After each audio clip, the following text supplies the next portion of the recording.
नमस्कार दोस्तों, स्वागत है आप सभी का मेरे YouTube channel target study IQ पर। दोस्तों आज हम बात करेंगे MP वन रक्षक जेल प्रहरी परीक्षा को में 25/7/2017 को जो पेपर हुआ है उसके जीके के क्वेश्चंस का डिस्कस करेंगे विद सॉल्यूशंस। और दोस्तों अभी तक अगर आपने मेरे चैनल को सब्सक्राइब नहीं किया है तो MP से रिलेटेड सारी जॉब्स के लेटेस्ट अपडेट्स और उनकी सारी तैयारियों के लिए हमारे चैनल को जल्दी से जल्दी सब्सक्राइब करें। तो दोस्तों 25 तारीख को जो मेमोरी बूस्ट जो भी क्वेश्चंस याद है उनका पहला क्वेश्चन ये है कि मध्य प्रदेश के शहडोल क्षेत्र में कौन सी भाषा बोली जाती है। तो मध्य प्रदेश के शहडोल क्षेत्र में बघेली भाषा बोली जाती है। ठीक। दूसरा क्वेश्चन है हमारा, पन्ना राष्ट्रीय उद्यान पन्ना के अलावा और किस जिले में फैला है। तो देखिए इसका आंसर हम लोग टिक करेंगे छतरपुर। दिए गए ऑप्शंस के हिसाब से आंसर टिक करेंगे छतरपुर। आपको भी पता है जैसे ये पन्ना का एरिया है, ये पन्ना, तो इस तरफ आपके जुड़ा हुआ है देवेंद्र नगर, और देवेंद्र नगर के आगे जैसे ही आप जाएंगे ये एरिया पड़ता है सतना, और पन्ना से बैक साइड में अगर आप जाएंगे तो ये यहाँ से शुरू हो जाता है छतरपुर, और यहाँ छतरपुर से जुड़ा हुआ हमारा है यूपी, तो ये यूपी से टच होता है। तो पन्ना से हम लोगों को ऑप्शन में सतना दिया नहीं था ये एरिया, क्योंकि सतना एरिया में ही कंसीडर कर लिया जाता है। यहाँ से पन्ना से हमारा छतरपुर जुड़ा हुआ है, तो इसका आंसर हो जाएगा छतरपुर। अगला क्वेश्चन है हमारा, मध्य प्रदेश का नया वित्तीय वर्ष कब से कब तक होता है। तो मध्य प्रदेश का वित्तीय वर्ष 1 जनवरी से 31 दिसंबर के बीच में होता है। ठीक। अगला क्वेश्चन है, विकलांग श्रद्धा का दौर नामक हास्य रचना किस लेखक को साहित्य अकादमी पुरस्कार मिला है। तो देखिए इसका आंसर टिक किया है हम लोगों ने हरिशंकर परसाई, क्योंकि दिए गए चारों ऑप्शन में से केवल 2 ही कवि ऐसे थे जो हास्य कवि के नाम से जाने जाते हैं।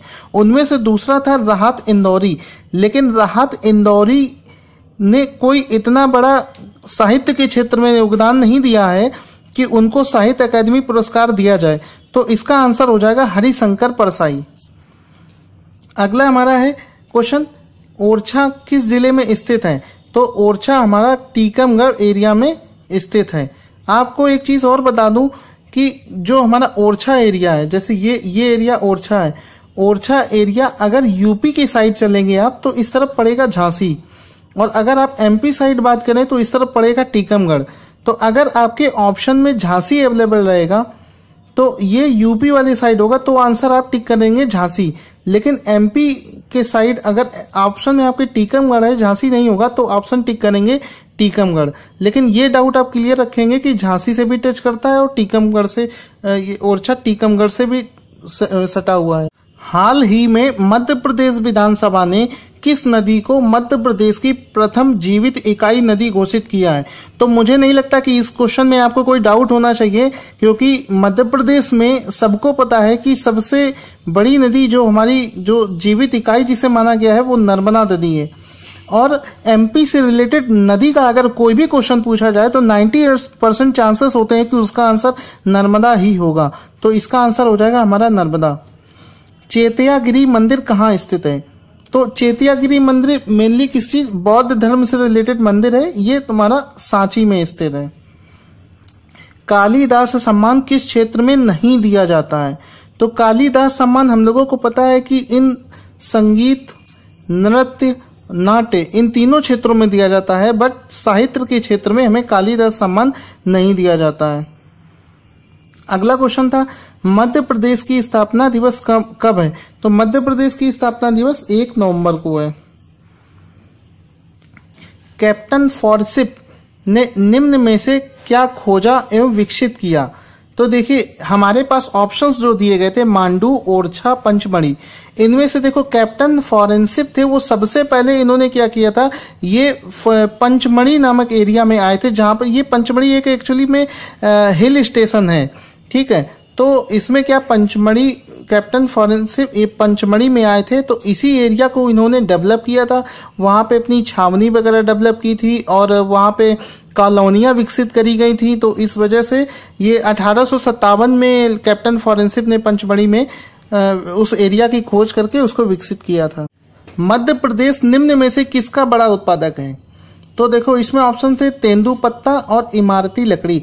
देखिए मध्य प्रदेश जो है वो फॉरेस्ट एरिया में इंडिया में one of the most dense forest Madhya Pradesh में ही पाए जाते हैं।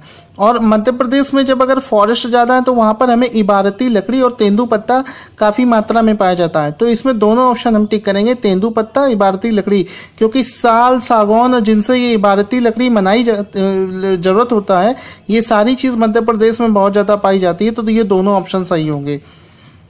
अगला, प्रत्येक वर्ष जनवरी फरवरी में लगने वाला रामलीला मेला कहाँ लगता है? तो रामलीला मेला ग्वालियर के भांडेर तहसील में लगता है, ठीक है। लेकिन अगर आप खंडवा जिले को देखेंगे तो खंडवा में भी इसका आयोजन किया जाता है, लेकिन वो ऑफिशियली रिकॉग्नाइज्ड नहीं है। खंडवा के पास एक छोटी सी जगह है, वहां पर ये ऑर्गेनाइज किया जाता है, लेकिन ऑफिशियली इसे ग्वालियर के भांडेर तहसील में किया जाता है। इस वजह से ऑप्शन टिक करेंगे ग्वालियर। अगला, उदयगिरी में किस धर्म से जुड़ी मूर्तियां हैं? तो देखिए एक आपको ट्रिक बता देता हूं, एमपी में अगर रिलीजन से रिलेटेड कोई क्वेश्चन आता है तो ज्यादातर, हर टाइम नहीं, ज्यादातर ऑप्शन हमारा जैन धर्म पे ही होना चाहिए, क्योंकि एमपी में जैन धर्म का सबसे ज्यादा एक्सपेंशन है। जैसे पहले मैंने बताया था कि अगर नदी से रिलेटेड कोई क्वेश्चन आएगा तो उसके 80% से ज्यादा चांसेस है कि उसका आंसर नर्मदा होगा। उसी तरीके से अगर रिलीजन से रिलेटेड कोई क्वेश्चन आएगा तो उसका आंसर जैन धर्म होना चाहिए। तो उदयगिरी जो है वो जैन धर्म से रिलेटेड हो गया। और जैन धर्म से रिलेटेड अगर और भी कोई क्वेश्चन पूछा जाए तो आप जैसे पुष्पगिरी जो कि देवास के पास है, जब आप देवास और भोपाल के बीच में हाईवे पर जाते हैं तो देवास और भोपाल के बीच में एक जगह है पुष्पगिरी, जो कि जैन धर्म का एमपी में सबसे बड़ा सेंटर बनने को तैयार, जहां पर एक बड़ी पहाड़ी पर जैन धर्म को डेवलप किया गया है। अगला क्वेश्चन है हमारा, कौन सी नदी एमपी से गुजरती है? ऑप्शन है सोन, केन, बाणगंगा, ऑल। तो ये तीनों नदियां एमपी से होकर गुजरती हैं, तो ये तीनों ऑप्शन सही हो जाएंगे, ऑल पे टिक करेंगे। महाजनपद काल में उज्जैन किस राज्य की राजधानी थी? तो इसका आंसर हो जाएगा अवंती। तो दोस्तों ये सारे क्वेश्चंस थे जो मुझे स्टूडेंट से मिले हैं। और आगे भी एमपी के कोई भी एग्जाम से रिलेटेड आप अगर तैयारी करना चाहते हैं और एग्जाम के सॉल्यूशन पाना चाहते हैं तो प्लीज हमारे चैनल से जुड़कर रहिए, हम लेटेस्ट अपडेट आप तक पहुंचाएंगे। और अगर आपको मेरा ये वीडियो पसंद आया हो तो प्लीज मेरे वीडियो को लाइक करिए, सब्सक्राइब करिए, कमेंट करिए। और धन्यवाद दोस्तों।